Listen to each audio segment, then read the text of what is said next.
How you doing, church? Pastor Kelly here. I wanted to introduce you to somebody special today, somebody special from our family. This here is Tuffy. Let me get him up here for you. He's a bit of a handful. Yeah, take a good look there, buddy. You're famous, hey? You're famous now. Yeah, he's a big boy. Yeah, he's a big rabbit. And when I pick Tuffy up, he gets really nervous. He's very uncertain with what is about to happen because really, in the wild, what happens is when a rabbit gets picked up, he becomes lunch or dinner. That's just how it is. And so his natural instincts are to hunker down and to avoid being picked up at all costs. And I was reading through First Corinthians chapter 3 today, and I thought of Tuffy um, as a great parallel and analogy to kind of what we are going through. You know, we're going through this very uncertain time, and we don't like it. But Paul, speaking to the church in Corinth, um, also speaking to some uncertainties. And here we find different groups trying to figure out who it's better to follow. Is it better to follow Paul? Is it better to be a part of his camp? Or is it better to be a part of Apollos' camp or Peter's camp? Like who's right? Who's most right? There's this uncertainty, and Paul steps in and he's like, listen, this is ridiculous. He starts off by saying, you guys aren't babies anymore. Like, you need to mature in your faith.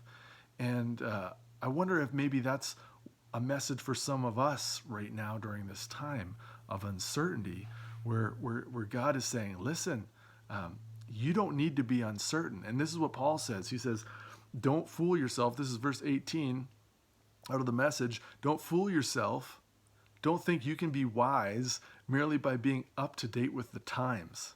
We're trying to be up to date with the times, but experts every day are changing their tune because they don't know.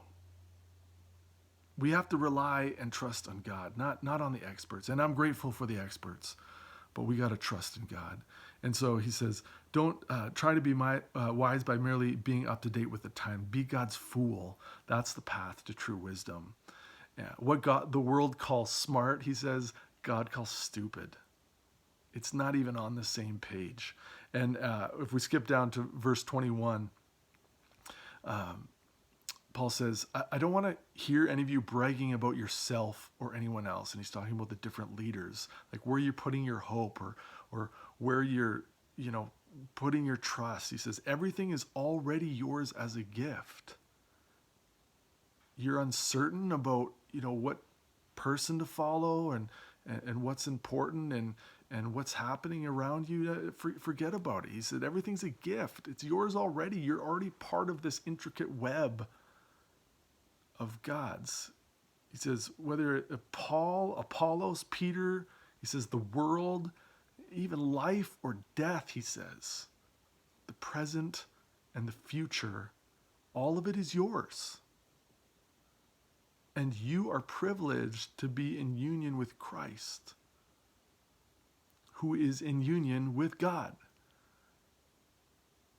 Don't be uncertain. That's where your certainty should lie. That's where you find your peace and your comfort and your confidence.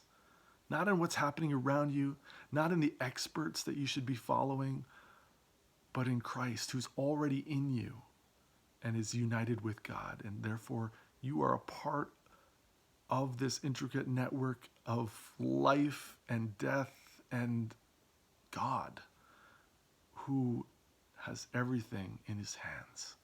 And so, church, I pray that in Christ you will find confidence today, to face today, comfort in knowing that the future is a gift and that God is in tomorrow and God is in the following day.